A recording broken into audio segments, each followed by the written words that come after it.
right, we live. What it do, Waging World? It's your boy Five Star in Vegas, and I'm broadcasting live from beautiful Summerlin, Nevada. I got my guy in here, man.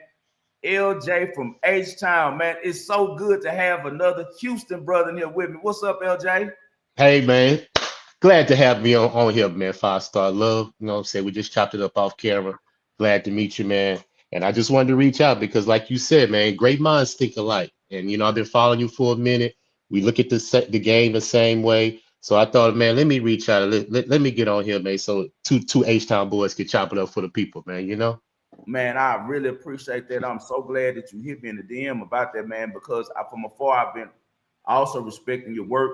Jay Money spoke highly of you. Hakeem spoke highly of you. Those are my brothers. So when they told me they signed it off, I said, okay, it's already good. I already see that this boy is a better from the H. I see you got good work now. And, the main thing that matters, and they said the type of human you were, because that's what we're about in the wagering world, man. It's all Mhm. about positive energy, and it's getting to this bag, man. Let's do that. Hey, hit that like button if you're in here right now rocking with the wagering world. We appreciate everyone who's in here. If you come in later, which I know about 500 of you will, hit that like button and let them know that you're rocking with the wagering world, man. I had to start off the show since I'm on here with a Houston homie. We got to talk about the name of the show is Never Let You Down. And I pride myself on being a friend that my friends can count on, being a man Mhm. that my family can count on, being a guy that the community, my wagering world community can count on as well, man. They know if we have a bad night, Five Stars about to be up all night trying to figure this out and make sure that everybody gets it in. Shout out my boy Ski. That's my brother right there, man, for life. What up, Shout Ski? out Ski. Hey, y'all, when y'all leave here, make sure you go over to the Ski's channel. Ski has a show coming up in a few minutes. He's the NBA expert. That's who you want to get all your NBA information from. Is my boy Ski, my dog Jay Money, man. It's all love. It's one family, man. So us as Houston guys, man, we have been dealing with heartbreak a long time, man. I never let down my community. I'm going to always figure out a way to make sure that we bounce back, man.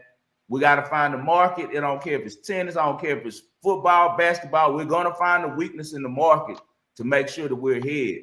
Man, Houston sports outside the Astros has let us down over and throughout our whole entire lives on this planet. And it just reminded me of that this past week with a horrible showing by our Texans, LJ. And last night, oh man, how our Rockets really fumbled away a victory. You and I were able to cash because we got in early and got out. But you as a Mhm. sports fan like myself, your entire life, what's your biggest heartbreak moment being a Houston sports fan? Man, five. I had to narrow it down, man, because it's been a lot, especially if you followed them since the 80s. You see what I'm saying? But just off the top of the dome in football, we got to go to the 1993 AFC wild card with Buffalo, man. I mean, that's just off the top of the dome. Yeah. 32-point lead we had, and they came all the way back and won that game. You get what I'm saying? That's so memorable for me because I remember exactly what I was doing. I was watching the game at halftime. They up. I say, Dad, this game over. He's like, all right, son, what you want to do? Let's go shoot some hoop outside. Man, we Yeah. went to the driveway five. We shooting basketball, man. My mom screams out, y'all better get back in here. Uh-oh. And we say, what you talking about? She say, the other team coming back. I said, no. We say, no, they not.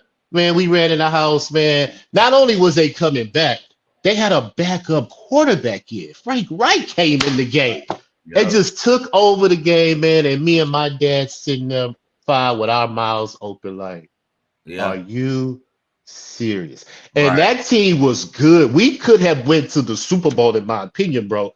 We Yeah. had the best offense in the league. We had Warren Moon, and our defense was solid. So Yeah. we had all the tools we had to ride that all the way to the Super Bowl. And they fumbled it away in the wild card in the first round. I'll never forget that. That game is so famous that they only call it the comeback. If you Google the comeback, it'll come up. I think the national media really enjoys laughing at us in Houston, man, because we like why people from the New York markets, the LA markets, Boston, and things like that don't really like guys from the Texas area, and especially Houston, is because when we pull up on them and they see us somewhere at these events, we always had the money, you know. So it's been going back for many, many, many years, and they always want to make you the little brother, so they enjoy our sports woes because they're in those places where you got the Yankees, traditional LA, and who's always at the heels, biting right there, trying to get up in that little group, Houston. So they really enjoy our heartbreaks, man. And you can hear when the announcers are calling the games. That was number one for me as well. But honorable mentions, though, without a doubt, has to be, first of all, we got to go back to 2000 when Bill O'Brien and your boy Deshaun Watson had a 24-0 lead against the Chiefs in the playoffs. Another situation like the Oilers, where the Texans had the best team in the league, in my opinion. They're the most complete team. They got the best young quarterback, great receivers, Hall of Famer outside with Nuke Hopkins, and then you got a great defense led by J.J. Watt and those guys. And not only did they lose the game, me as a bettor, I was so hurt because they didn't even cover. You up nothing, and you end up losing the game 51-31. I'll never forget. I was inside Westgate. Shout out to he called it the West Side. I was at Westgate with my wife, man. I had like 10 bandos on the Texans, and I want to say the spread was like 8.5, and I'm like, it's no way in hell they're gonna lose by 8.5. They probably on money line. So I had like a band on them to win the game, money line at like plus 320. And then I had $5K on them boys plus 8.5. And I thought it was a lock. And usually I bet first quarter, first half. This game, I'm like, I'm gonna let it play out because the Chiefs, you know, they're at home. They might be a little overwhelmed early, but by the end of the day, Texas is gonna be in there. So that's one that's gonna always stand out to me. And another honorable mention I have to bring up with the showing that we saw off the bye week from DeMeco Ryans and company. DeMeco, one of my boys that owns a club in Houston said all them boys was out partying. He said all week he saw them out. So that might be one thing why they weren't ready. But DeMeco, you got to have a tighter ship. You got to take the play calling duties away from Nick Cater because that was embarrassing what we saw out of them on Monday night. It was no effort, no life. CJ Stroud looked so defeated. Like, and coming in the game, he already know they don't have a good game plan. You know, like we're gonna be in trouble any way it goes because I'm not properly being coached. I just came from playing for Ryan Day at Ohio State. I know what prep is supposed to look like. I know what type of offensive packages are gonna work, especially in the passing game. And so he looks like he's completely about to check out. But what reminded me of that game made me think back to 2012. Texas were 11-1, going to go play the Patriots, who were the defending AFC champions. The Jackets, you're not going to bring up the Jackets, right?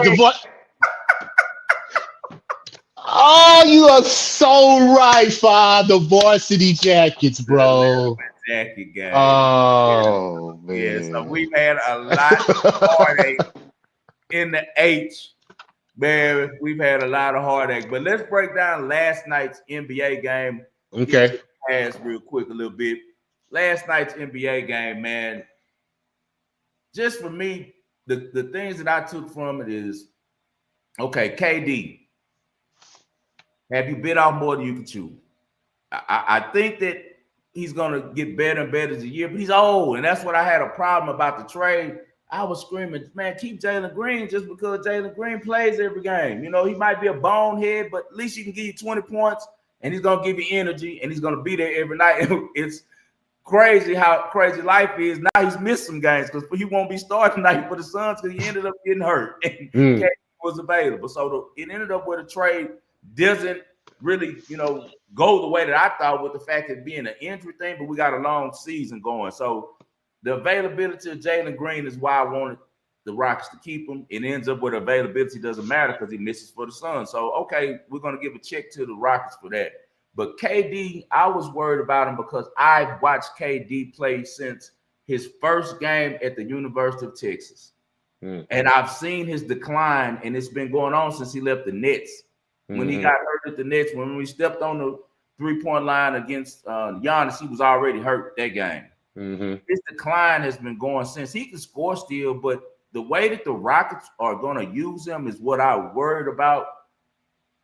Ime Udoka isn't real creative when it comes to offense. He's just going to throw the ball out there and say, get buckets. Yeah. KD can't survive a season with the Rockets playing the way he played last night with just a whole bunch of one-on-one dribbling, giving way too much effort, man. He has to have a dynamic playmaker with the ball that he can play off of. Maybe Sengun can be that, but the way that they're drawing up the offense currently with Sengun stepping out and allowing KD to post up, he's going to be overworked, LJ. And I think that's why at the end of the game, what happened? He getting the overtime. KD makes one of those free throws. We probably talking about a Rockets victory. Yeah. This man is a lifetime 90% shooter. It's not nerves why he missed that. He was tired. So he missed the free throw. That hurts us. Then he makes another tired play when he calls timeout, and he got away with that one. Yeah. What's the first thing your coaches say?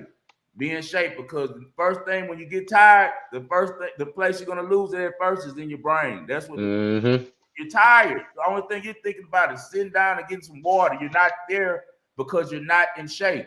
KD's probably in shape, but he's old. So now he calls the timeout, gets away with that. Sengun standing beside him like, what are you doing? No, we don't have a timeout. The refs say, okay, we're going to let you we don't want this great game to end on, shooting technical fouls, which it very much could have. Then you go into the last play of the game. KD, you're 37. Why the hell are you even holding? Yeah. We know that Amin has cramps and he probably would have been checking him. Mm-hmm. Tari Eason should have been holding him. Or, you can't go with KD there. He just doesn't have enough foot speed to be with SGA. Pulls a rookie move because he's tired. He holds his spot and he jumps and leaves his feet. You've been in the league forever. And SGA knew he had 5 fouls. He knew that. You're going to jump. So that's all being tired. So that's what I worry about, is that with KD. What did you think about the game, LJ? Well, just off the rip, I saw how hard it is going to get the ball to KD because we don't have a point guard to initiate the offense. I saw that off the rip. And we dealing with an all defensive player in Lu Dort. I want to see it versus another team that's not so defensive minded as Oklahoma City. You see what I'm saying? Because that showed the fact they had 25 turnovers. They could have had 25 turnovers with any team because that's how OKC plays. They play defense, relentless defense, and they get their points off fast breaks. So they really didn't show me nothing different that they already been doing. The Rockets' issue is that they don't have a perimeter threat besides KD. And we know in history, KD, when he had a perimeter threat, like Kyrie or like Steph Curry or like Russell Westbrook, he was successful. Like you say, it's going to be a tall tale for him, the fact we don't have Van Fleet now because he got hurt. It's going to be a tall task for KD to be successful on this team. Granted, we got hype. I see they built it for the teams like Minnesota, Denver. You get what I'm saying? Teams like that, OKC, for example, last night, they can defend the paint. But are the Rockets going to be able to score enough is going to be the question. Because like you say, KD get tired. We're scrambling trying to figure out who's going to come up with a play, who's going to make the big play because we're so discombobulated on the perimeter because we don't have nobody to initiate the offense. And that's what Udoka is going to have to figure out. They're going to have to go get somebody. I don't know who they're going to get, but they got to go get somebody to help that ball because Sengun shouldn't be bringing the ball up the court. KD shouldn't be bringing the ball up the court. It should be one player that brings that ball up the court. Amir Thompson is there now, but that ain't going to last. He's not a point guard. He's not that type of player. He's going to turn the ball over 9 times out of 10. You get what I'm saying? And what that leave? 5 empty possessions that we could have had. You get what I'm saying? So initially, that's what I thought off the rip is that it's going to be hard to score in the perimeter because all we have is KD. So if you got a good defender like Dort on your team that could guard the best player, and then you have another player on that team that could score, we ain't gonna be able to hold up. Yeah, for sure. That's a great point. And that's crazy because hit that like button if you're rocking with the Wagering World. For like 3 seasons now, anyone who watches the show knows I've been talking about. I like Udoka. He's my guy. He's a great coach, but man, he has an authoritarian problem, and he's one of those guys who's kind of, with him coming from that Spurs background, it's kind of it's the team and him. He's going to make himself like Pop. It bothered me that when they took the team picture last year and the years before, they had Udoka in the middle with the ball. Bro, you're a coach. You're not a player. That they had, he had himself on the hallway. I had privy to a lot of the Rockets, in the back, because my son worked for the Rockets for a couple years, and he was part of the real crew over there. He had action over there. So if you go to the locker room, you'll see Udoka's on. That guy Udoka in the hallway coaching as the mural, not the player. Yeah, I know what you're talking about. That's kind of a problem to me, and it kind of is now rearing its head. All of us have our weaknesses we have to deal with. I think Udoka's a hell of a defensive coach. He's a hell of a coach overall because he knows how to get the best of his players and his players respect him. But sometimes he does get a little bit about himself, and he likes KD, and him and KD were cool. That's why he made the move. He didn't like Jalen, and that makes sense to me because to him, Jalen's soft. Yeah. But where Udoka dropped the ball was 2-3 years ago when we got Van Fleet, when the owner and James Harden had already came to terms with him coming back to Houston to help with the young squad, and KD coming this year. It already was planned out. KD and Harden were supposed to end their careers winning the championship for Houston with the young boys, where they could just chill, make the plays that need to be. Harden kind of quarterback the offense and get the ball to the playmakers, and KD's the sniper. Yeah, that makes sense. But because Udoka has a beef and didn't like Harden personally, he vetoed it and said, bring my guy FVV. We don't know how this team will look with FVV, but I don't care if you're paying the same amount of money for FVV or Harden. Give me Harden every time. Yeah. Because if they had Harden with the team they have now, they're going to have the best record in the West and probably have a parade. Right? They're missing the last 2 years, even when FVV was there, because Fred VanVleet is a 5'10" shooting guard. But the great thing, he does have good handle. He can handle pressure. That's one thing I will give Fred, and he's a playoff riser. But he can't handle pressure in the half court, so he is a true point guard in that aspect, because he doesn't turn over the ball. But he's not the playmaker. He's not the guy who's going to quarterback the team the same way that Harden is. He can knock down open jumpers, though, off the play of KD. So I just feel like Udoka has to step back, kind of look in the mirror at himself and say, wait a second, maybe I need to at least give away some control to somebody on the bench, one of my assistants, to see what they can come up offensively. Because the offense that I'm running is stagnant. It's overworking these guys. We got to make an adjustment. I would have never started. I feel like him doing that all big man lineup was ego. That doesn't work in the new NBA. Even though they did a good job with it last night, you saw that OKC's system called for all of those threes. And on a lot of nights, they're going to hit those threes at 40%. And when they hit them at 40% with that lineup, they're going to win by 30 against the Rockets, because Steven Adams doesn't have the foot speed to get out to the perimeter. Yep. Tari Eason should be starting, bro. Like, even though he had a horrible game last night, he disappointed me. He's the only leg I lost last night on a parlay that I did on like player props, because he didn't even get the 10 points, turned over the ball. Maybe his head spinning from the negotiations or whatever and not getting the extension. But I still think Tari's a good player. But I have a problem with that part of Udoka's coaching, man. He has to figure out a way to let me find some offense through an assistant, or let me go trade for a guy to replace FVB that even though if I don't like this guy personally for my years in the NBA working, it doesn't matter. Let's just get to a goal. So I want him to remove that part. The highlight of the night was Sagoon. LJ is looking like he's on the verge of becoming a Larry Bird, Dirk Nowitzki type of player. And I didn't even know. I heard people telling me, shout out my boy Spread, but leading into the draft, told me, you guys get Sagoon, you got the guy. Because I watch a lot of EuroLeague, but at the level that he was playing on, I didn't watch the Turkish league as much. He wasn't in the EuroLeague. He wasn't in the team that played in the EuroLeague from Turkey. He was in a different league that was just Turkish ball only. I didn't know he had all this in him, man. And now what I'm seeing, the way he's stroking those threes, we know that he's a playmaker, has great vision. this might be an MVP season for him, LJ. I bought the ticket yesterday at plus 20,000 during the game when I saw what was going. You know what it said? Now I tweeted as soon as I bought it. I guess some people were watching because it's gone now. You know,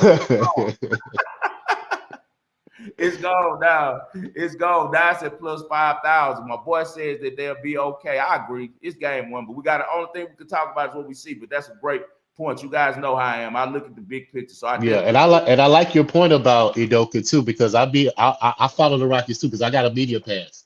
Okay. So I could go down there too. I go in the locker room, see the interview of, you know, stuff like, see the body language, see how they cooperate in the locker room. And you're right. Udoka still has that player mentality. You get what I'm saying? He thinks he's still a player. So his mindset is going to always be like this. So I get you when you say, let some of these other coaches get some influence to see if we can do something different. Because defensive wise, we straight. You get what I'm saying? We ain't got to worry about that side of the ball. It's the offensive side creating good shots, because a lot of times I feel we're going to have to depend on second chance points, getting a rebound, because we can out rebound anybody. But once we get that second chance point, what are we going to do with it? You get what I'm saying? That's the thing the Rockets are going to have to figure out. We can't go the whole game trying to come back on second chance points, because at the end of the day, these teams are going to shut that down, especially later on in the game, because they know that you're gassed because you're exerting all your energy trying to score, and then you're getting a shot that's tough. Like, look at all the shots tough KD shots had last night. He's trying to shoot over people. He can't get the ball. He's trying to dribble drive. You know, he's just trying to do too much because nobody else can handle the ball. And that's the issue right there. But at the end of the day, I still feel that we are going to compete because of the size and the players that we have. You get what I'm saying? But that perimeter is going to have to, he's going to have to tweak that perimeter, like you say, change up the lineup. You get what I'm saying? Throw these teams off, thinking that you're going to start the same players. Don't do that. Keep switching it off to see if you can find a good rotation. Because I think our bench is going to prove a lot on these teams that don't have scoring on their bench. You get what I'm saying? OKC has scoring on their bench, but wait till we get some of the teams that don't get that scoring off their bench. I think we'll have the advantages there, and we'll see once that happens. I agree with you completely, LJ. And last thought about the Rockets, the offense, everyone's playing out of position, because even though Amir was a point guard, we've seen his best position is at the dunk position. They're supposed to be using him, you know, at inside, moving around in that zone where he can use his ability to rebound, use his ability to make shots around the basket, and influence the game with being able to rebound fast and lead the break. I don't like him out on the perimeter. You know, that takes away half of his, you know, ability to be able to do what he does best. We saw last year when he wasn't the point guard what he does best. He doesn't need to be on the ball, man. He's too electric. You got to let him be free to roam, man, on defense and on offense. He's supposed to be your safety on defense, and on offense, you want him to be the guy who's free, man, because he's going to attack the rim and get rebounds. He's too far out and he's shooting all these threes because he's trying to prove to people that he could be a perimeter shooter, but you don't have to do that, man. So they're going to have to make a move. Reed Shepherd is not a point guard. He wasn't a point guard at Kentucky. Rob Dillingham was the point guard. I comped him to Jeff Hornacek. He's a great scorer. He's best used off the screen. They should be bringing this kid in with the second unit and saying, run some down screens and let him get hot, give him a couple good looks, and he could take over the game. And then he can make some combo guard plays off of being on the wing. But he's not a pure point guard, man. He don't have a handle, you know. So and they're going to also isolate him a lot when he's in with the ones.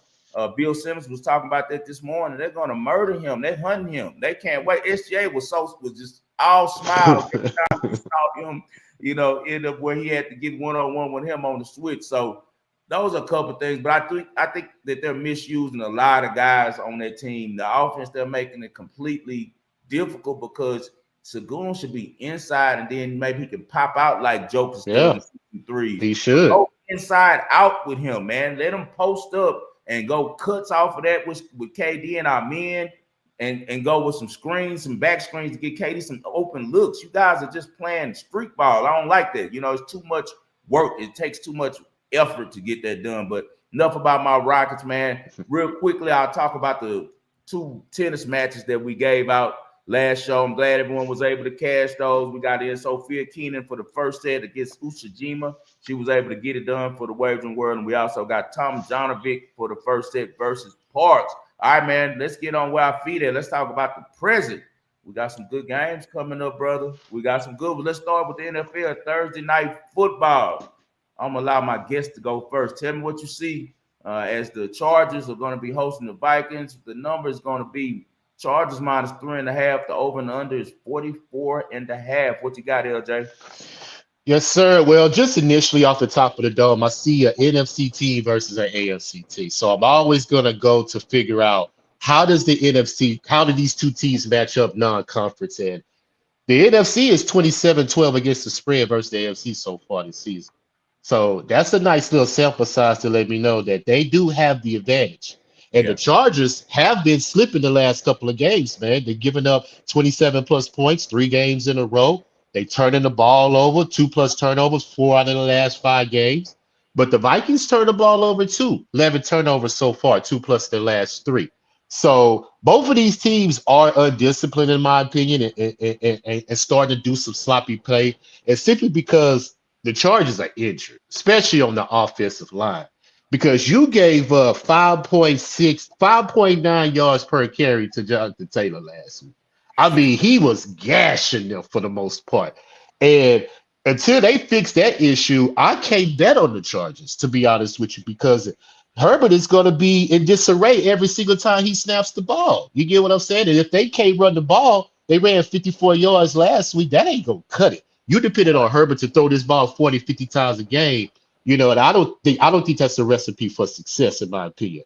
But on the other side, the Vikings, Carson Wentz turns the ball over too. You know, he's prone to throw a couple of interceptions too, just taking chances in that secondary because they really can't run the ball. They're averaging under 100 yards a game.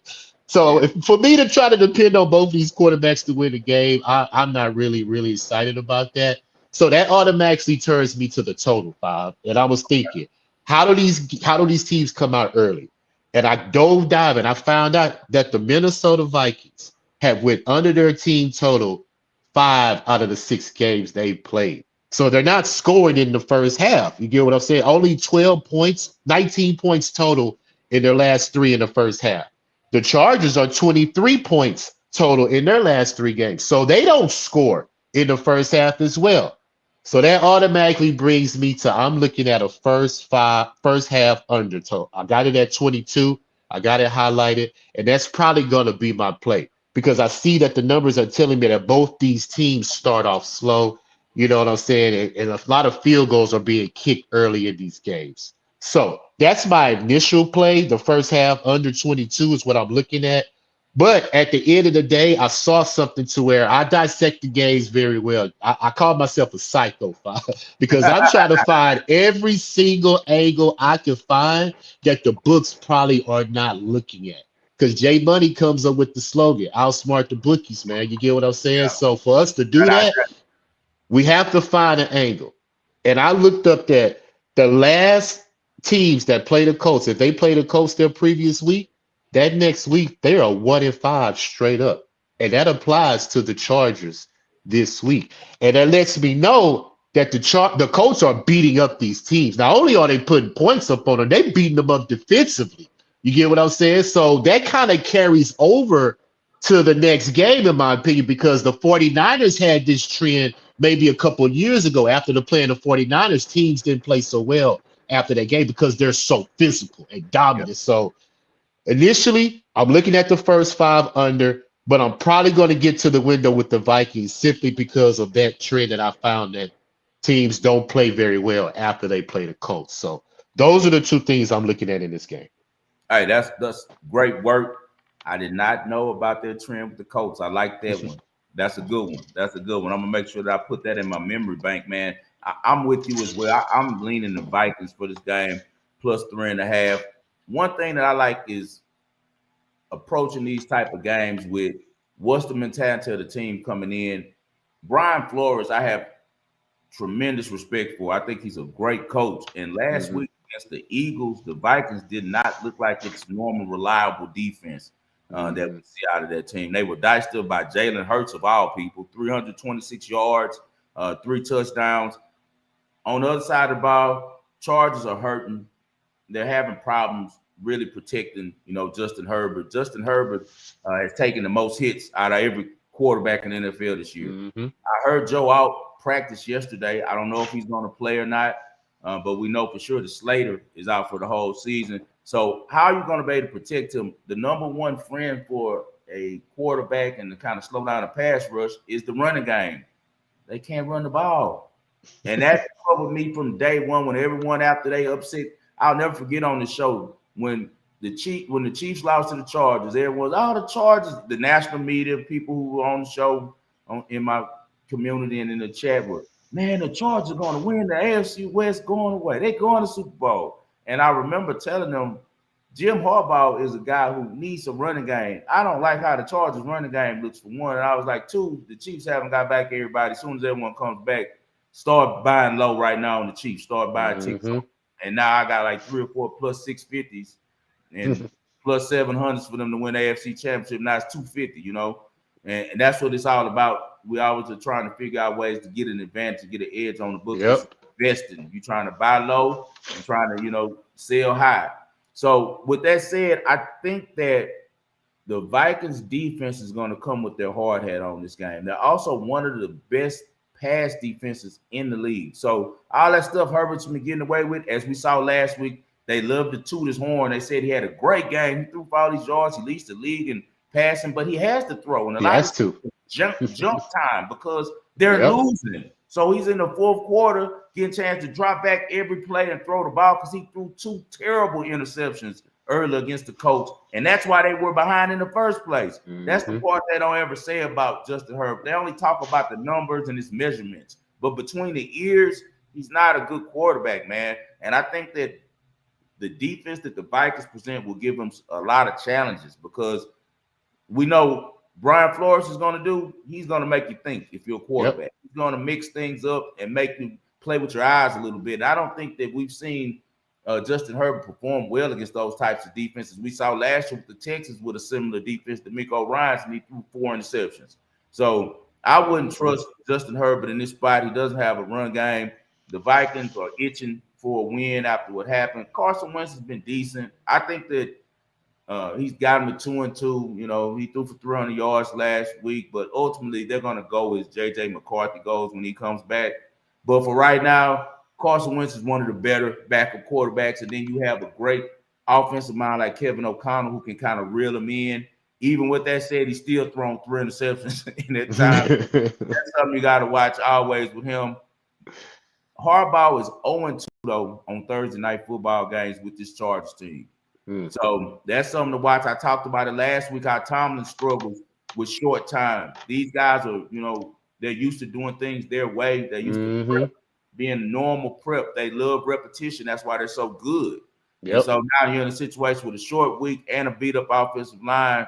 And then you look on the other side, Kevin O'Connell's 3-2 in these type of situations on Thursday night. Another thing to keep in mind, SoFi Stadium has become an attraction for visiting fans.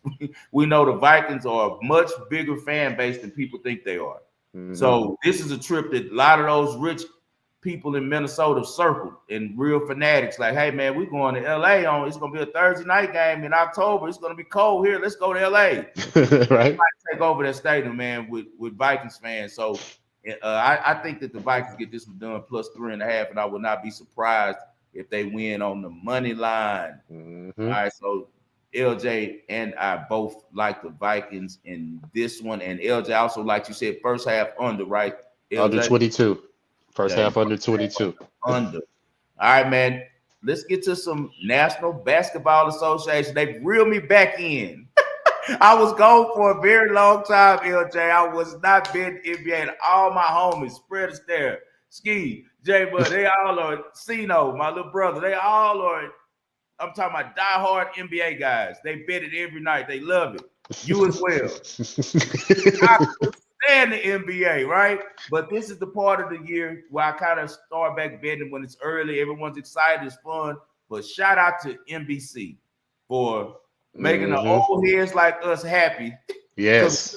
We are the consuming group right now. We the ones with the money who's spending the money. So thank you for bringing things back to NBC, because a lot of us got a chance to relive a lot of childhood memories when we heard that music come on last night, man. And NBC just does the NBA better than anyone, man. ESPN, ABC, nothing they've done the last years that they've had the game. Even TNT compares to what NBC does, man. It's just something about the way that they do the NBA. So I really appreciate the league having enough sense to go back to letting NBC rock out, LJ. We got two big matchups we're going to talk about. The main ones, we got a pretty big card tonight, so it's several. And maybe in the ball and parlay, LJ might have another game for you, but I put up these two because they are the premier matchups tonight. Let's start off with the Celtics, a completely different Celtics team now than the one we've seen in the past, but still laying 3 points.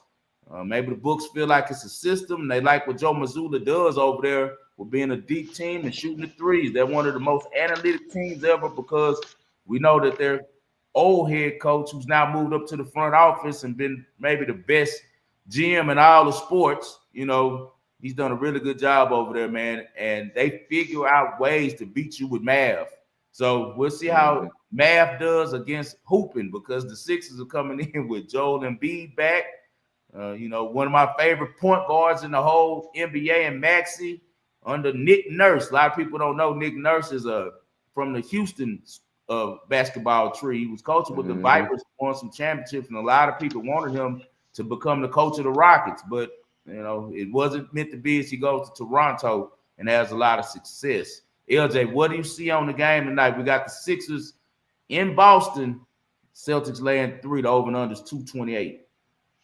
Well, this all depends on unhealthy Embiid, because if he comes out and solidifies his position in this game, can't nobody stop him. Like, the Celtics have nobody to hold this man. You get what I'm saying? So it just depends on how motivated he is. And he should be motivated, because the East is wide open, in my opinion, Five. It's so many teams that are dealing with major injuries to their star players.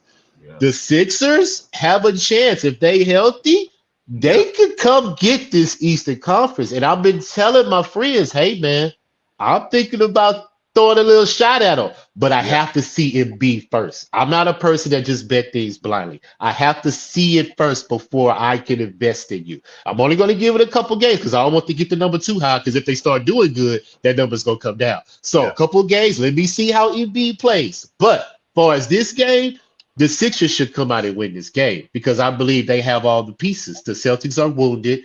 3 of their players are no longer there. You know, they got rid of Porzingis, they got rid of Horford, they got rid of Jrue Holiday. Tatum is hurt. So the only person there left is Jaylen Brown. And for him to come out and try to make a statement in this game early, I just believe that's a tall feat. Now, I don't know how cohesive they're going to be. You get what I'm saying? Just because the team is new. The Sixers have had this team. You get what I'm saying? They know what they're working with. Tyrese Maxey is a star. He is an all-star in this league. You get what I'm saying? So you have the perimeter threat. You have the inside threat in Embiid. That's a 1-2 combination. I feel that could be successful. Granted, Paul George is hurt right now, so once he comes back in the lineup, really see what they have. But for as right now, this specific game, I will put my money on the Sixers plus the 3. I haven't officially bet it yet. It's still early, and we're trying to get all the details, because you know how NBA works. I'm pretty sure why you stopped betting NBA is because you have to wait to the last minute to see if these people are going to play. You get what I'm saying? And by that time, you already doing something. You got into something, and you completely forgot.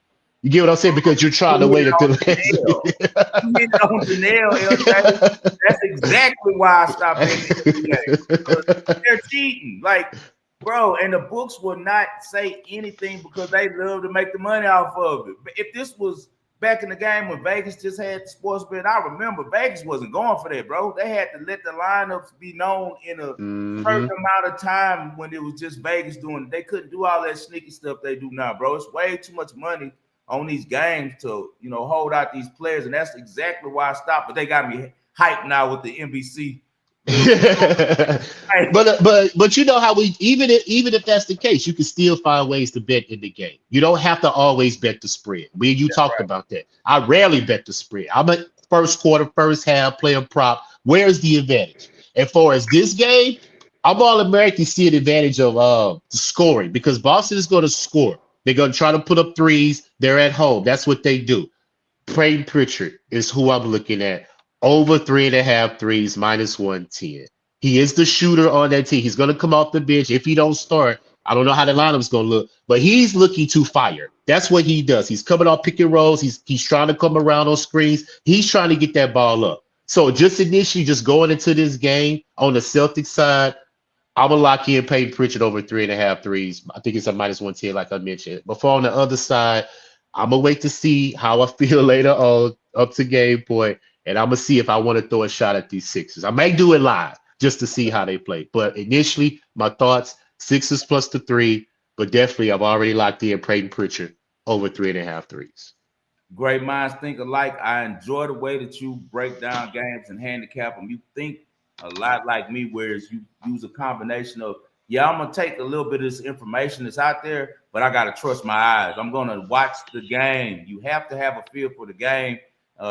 Shout out my boy LJ. Glad to have an old school capper like myself up. It's not just running a system. You know, I got homies, they just throw it in, whatever spit out.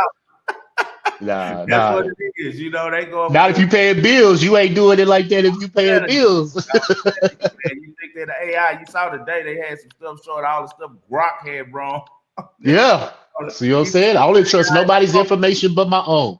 I've always said that. You better not. It's us versus the machine. And always remember that AI cannot be smarter than a human when a human created AI. So my thoughts on this game is that, kind of like you, I want to see where Embiid's at. I think that the Sixers have perfected knowing how and when to tank. You know, they perfected. Last year was a great tank job by them because now it just with how fortune favors the brave, and it worked out for them because now you got Tyrese Halliburton gone because the Pacers, I think, were getting ready to actually maybe win the championship. Yes. But for sure, I think they were going to win the East. They had some great momentum going, and they had so much continuity. They had so much team chemistry, so many guys who've been playing so many games together with an outstanding coach. So he's unreplaceable. So that knocks out the Pacers. The Bucks, Giannis isn't happy. I already knew. I don't know why Dame Lillard even went over there. He just wasted time going to play for them. And you got Doc Rivers. Come on, man. I ain't trusting Doc Rivers.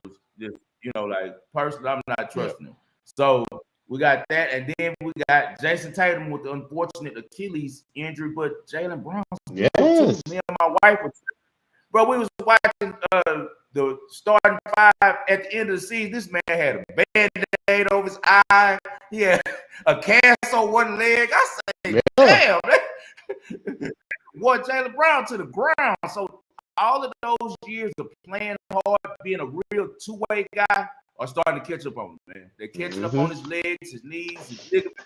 If the Celtics were smart, they either trade him this year because he's about to have a spell where he's going to have to be dealing with injuries and some downtime, man. I can see it. You know, either trade him now or sit him. Just go in and make it where you start resting him and start getting his body back right, because Jaylen Brown has played a lot of basketball in his career, bro. The Celtics have made some deep runs in the playoffs every year since he's been like the second year or so there. People forget these dudes was going to the Eastern Conference Championship. They were babies. They wanted to get to the finals, but they were making these long runs. And then they had a coach come in with Ime Udoka and not Joe Mazzulla, who demand defense. They demand effort, or you're not going to be on the court. So I think Jaylen Brown is beat up, man. They said he's going to play tonight, but he has a lot of injuries that he's dealing with. I just can't trust the team who's going to lean on the type of lineup that the Celtics are going to put out there. I know they got a good system, but they're going to be heavily relying on being able to hit the three, like you said. Great minds think alike. I didn't take the over 3.5 on the Peyton Pritchard points. I mean, 3-pointers made, but I did take him over on his points, you know, because he does get some middies in, you know, get some free throws. I think his points, what was it, like 15? Yeah, 16. He got to get 16. I had a circle too. I probably was going to take it, but I usually do half and half on both, half split up a unit. Okay. Yeah, I like that just because they're going to really need a scoring with no Jason Tatum, man. Without Jason Tatum, he's going to have the green light. He already had it on the second unit, but he's going to really up his shots right now. They think highly of him inside their building, man. So Peyton Pritchard is going to be our play for sure. On the other side of the ball, I do think Embiid is going to be a much better player, but I really like that they've added VJ Edgecombe. Edgecombe brings an edge to the. He's a very, very competitive kid, very talented, very athletic, and they're not going to need much from him. Only thing they're going to need him to do is be himself. Nothing like he had to do with Baylor, where they were counting on him to score and do all that stuff. This is just going to be hooping. And you got another guy who maybe is the fastest guy in the whole league, and young Maxey back there was ready to be an all-NBA performer.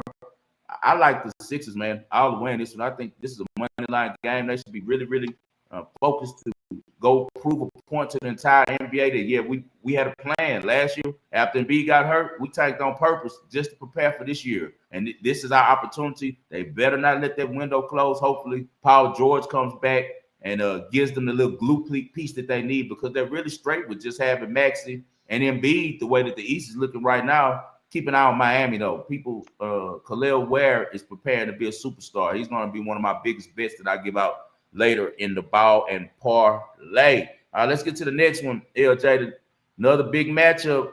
Two of the best shooting guards, best scoring point guards in the entire league. Excuse me, they shoot so much they like shooting guards. They both played two guard actually in college, because I consider Jalen Brunson was more of a two. He was off the ball a lot. Him and DiVincenzo kind of switched out at Villanova. And then Donovan Mitchell was a complete two guard at Louisville. He was not bringing the ball up. That's why I was surprised to see that skill set in him when he hit the NBA. Well, these two teams are the teams that everyone thinks is coming out of the East. Now that we have injuries in Indianapolis and injuries in Boston.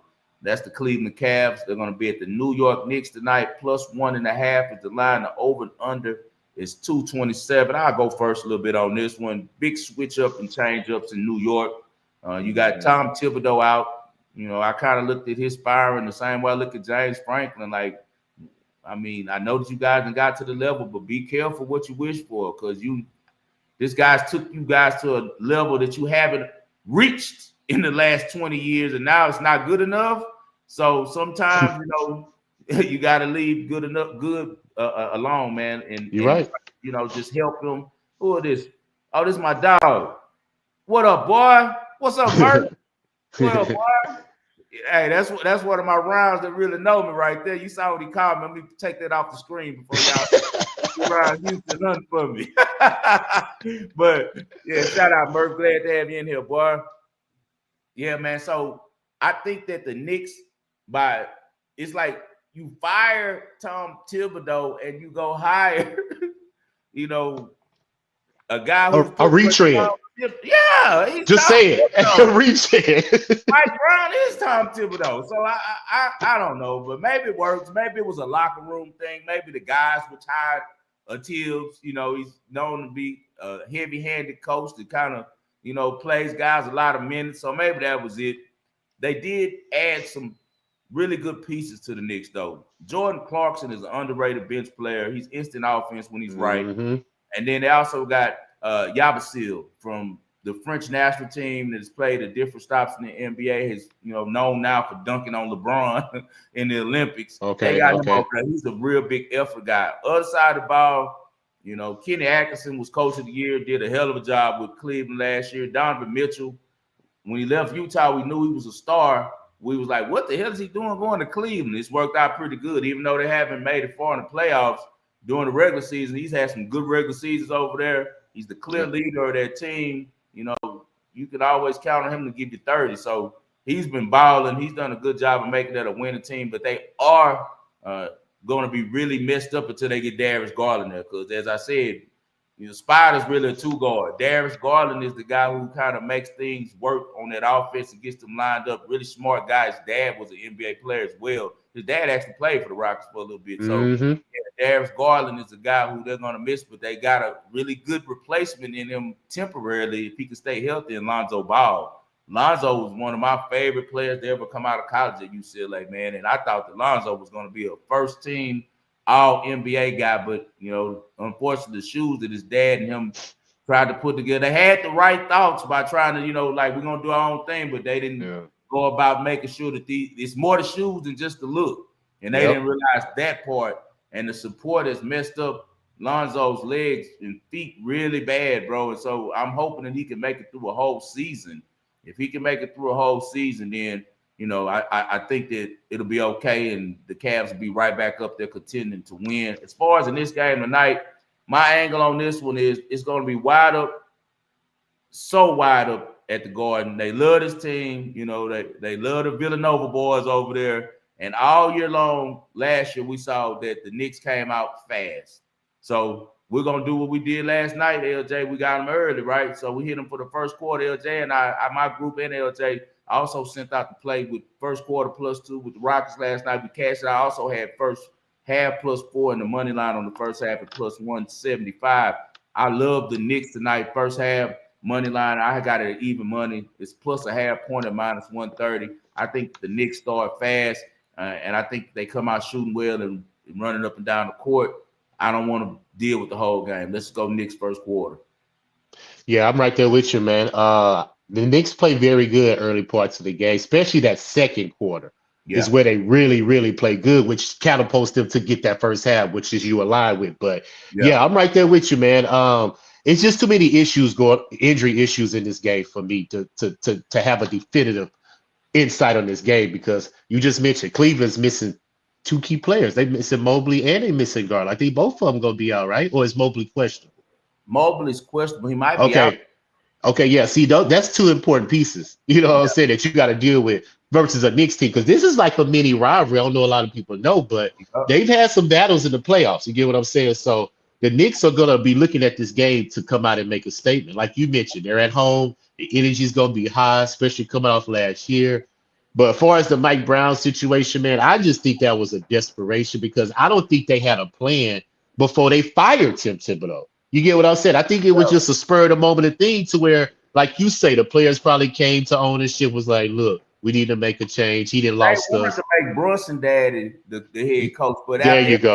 Got mad and they started seeing people talking about it too much on social media, they didn't do it. That was the plan. They were going to quietly make Brunson's dad the coach. And man. I can see that. I can see that.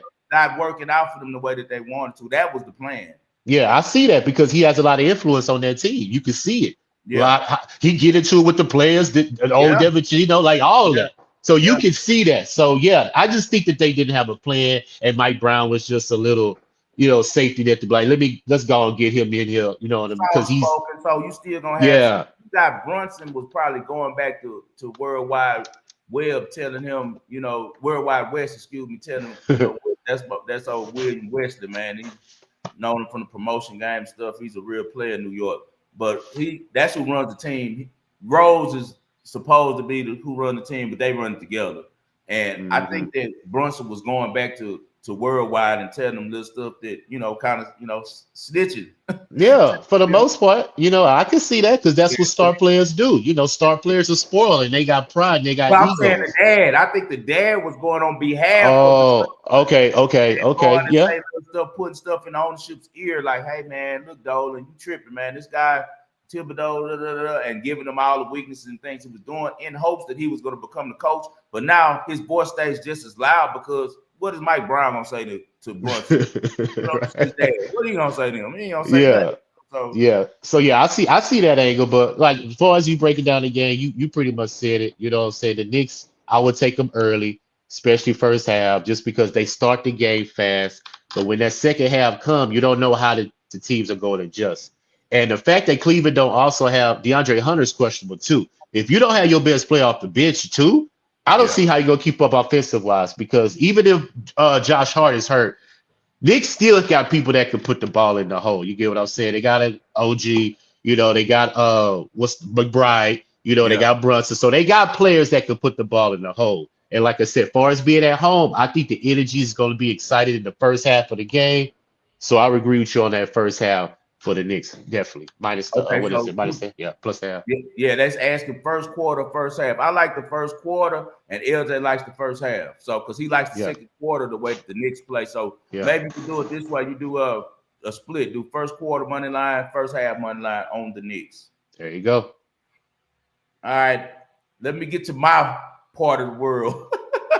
Let's get on College, that's you. college football. My boy LJ is like my big homie Will, man, who taught me about betting. OG Will say, man, I don't mess with them amateurs. So it's some people who do not bet college football. I love it.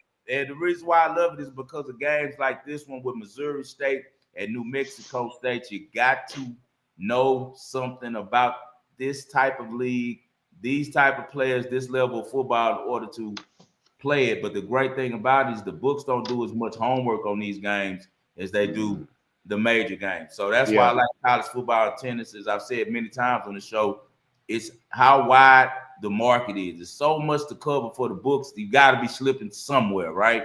I agree. These games right here is a prime time game, so it will be a little bit tighter number as we see with Missouri State on the road and New Mexico State. It's only one, so they're anticipating a real tight one there. The Aggies, who is New Mexico State, they're 3-0 at home, perfect home record. A lot of that has to do with them bringing over Fresno State quarterback transfer Logan Fife. He's done a really good job this year, 1,500 yards passing, 8 touchdowns, 4 interceptions, but they have virtually no run game. They've only ran for 66 yards per game. That's the second worst in the entire FBS. And then, you know, you have the other side, Missouri State Bears. This is basically a team that Arkansas's head coach built. Everybody on this team is all from his tree. He was the head coach there, ends up going to go be the OC, and now he's became the head coach again. But his son-in-law, his son, everybody coaches Missouri State. So they're all from that same tree. And the thing I like about them is they have a really good quarterback, but they play defense, a lot better defense than I think you're going to see from New Mexico State. If you take out the fact that they gave up 73 points to USC, which you can see with the type of talent differential it was, they've only given up 21 points per game. Really solid on the defensive side, but they also play really slow. And I'm going to take that into consideration with the fact that they're posting the fewest snaps per minute out of every team in the country. So they're not snapping the ball until there's 1 second left, right? And then when they snap it, it most likely is a run or a run option play, or RPO. So I think that the minutes are going to go fast in the first quarter like they always do, you know. And then you look on the other side, New Mexico State is 130th ranked amongst FBS teams for first quarter points. They only average 2.7 points in the first quarter. I think the clock is going to get away from us really fast in the first quarter. It's going to fly by. And I think that these teams are going to punt twice, and then we're going to be in a good position. So let's go under first quarter, 10.5 points on this one. I'm not going to mess with the entire game. I do lean Missouri State, but it's not an official play yet. It's just that one is throwing me off, man. I just feel like New Mexico State at home should have been favored by at least 3 with the type of record they've had at home. With the books dangling that one out there, it seems like they're really inviting you to take New Mexico State. Also, when I was shopping around and doing my research, I noticed there was a lot of sharps on New Mexico State. When it's like that, I like to be on the other side. Missouri State is a much more talented team, but they also are on the road going against a team that plays completely different at home than it does on the road. So let's just get out the way, get in and get out. We're going to go first quarter under 10.5 points tonight on that one. All right, LJ, you ready for the ball and parlay?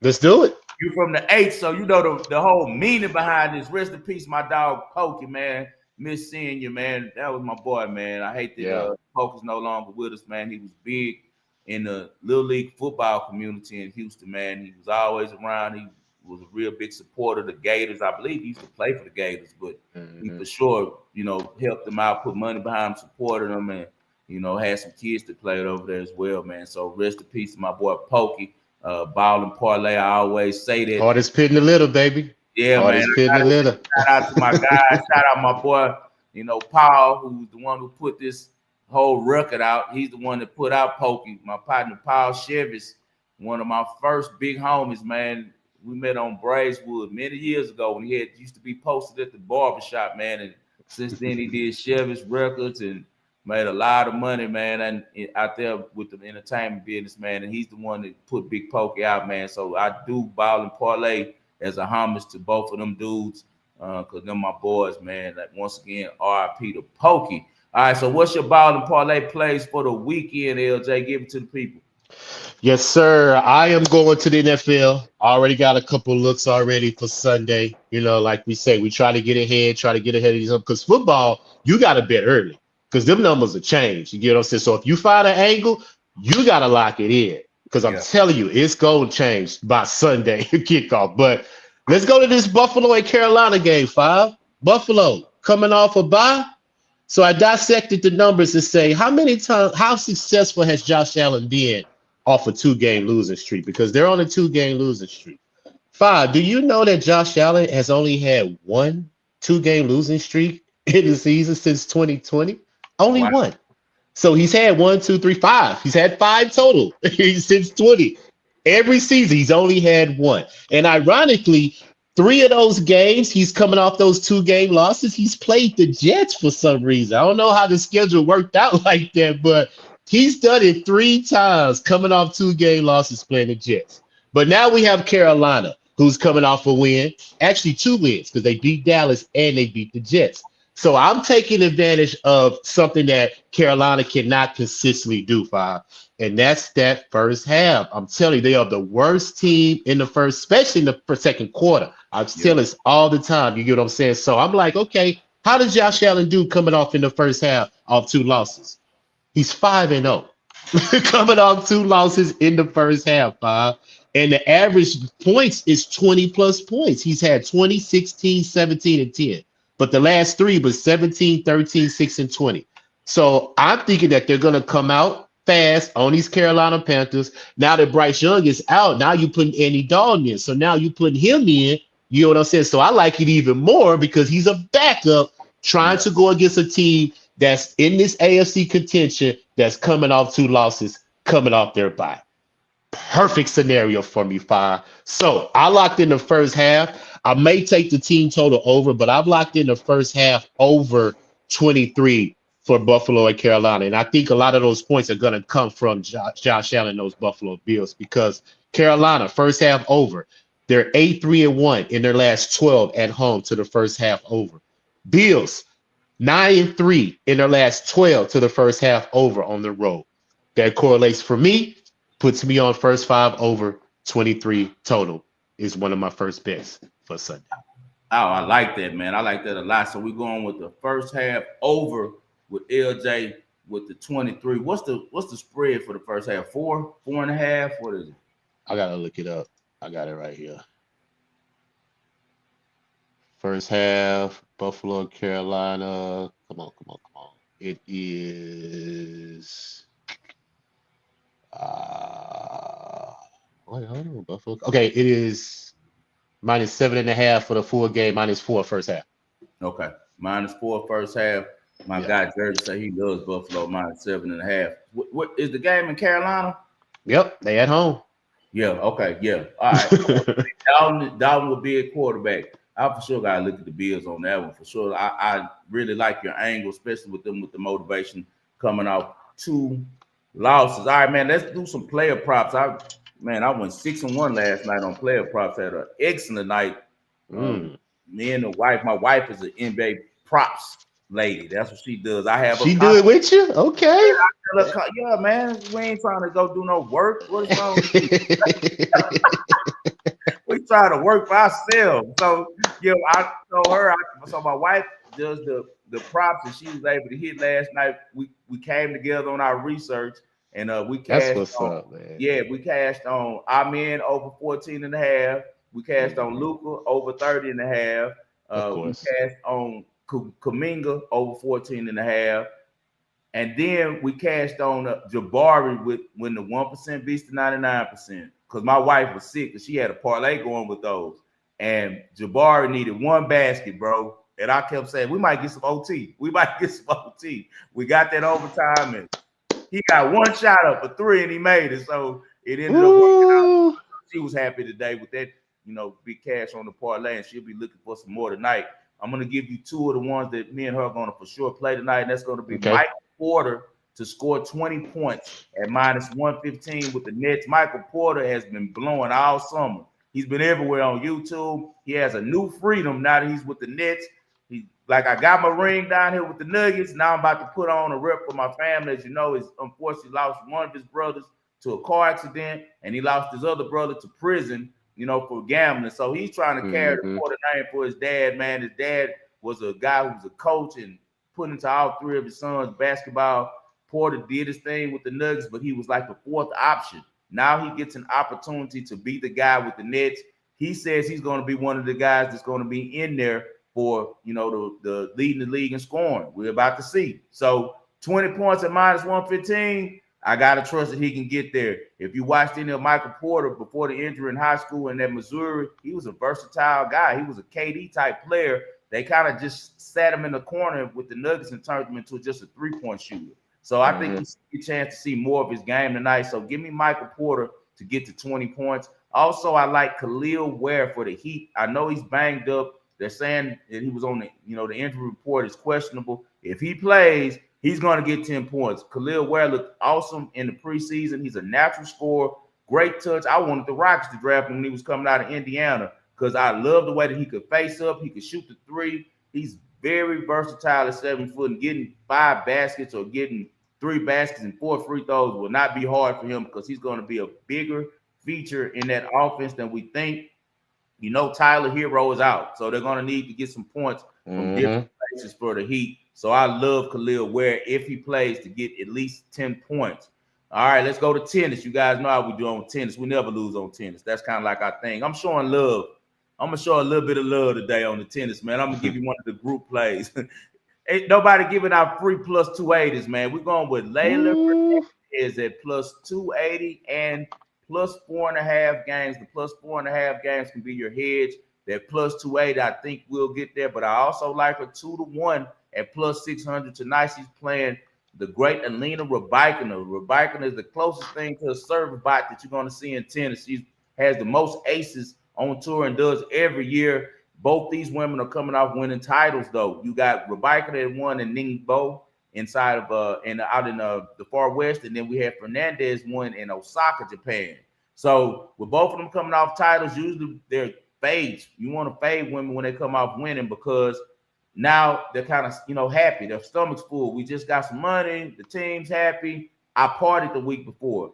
Fernandez played yesterday, and I could tell she didn't party. She's serious about going on a run because Layla Fernandez started out with a lot of promise. She was in the finals of the U.S. Open when she was like 18 or 19 years old, ended up losing to another teenager, Raducanu.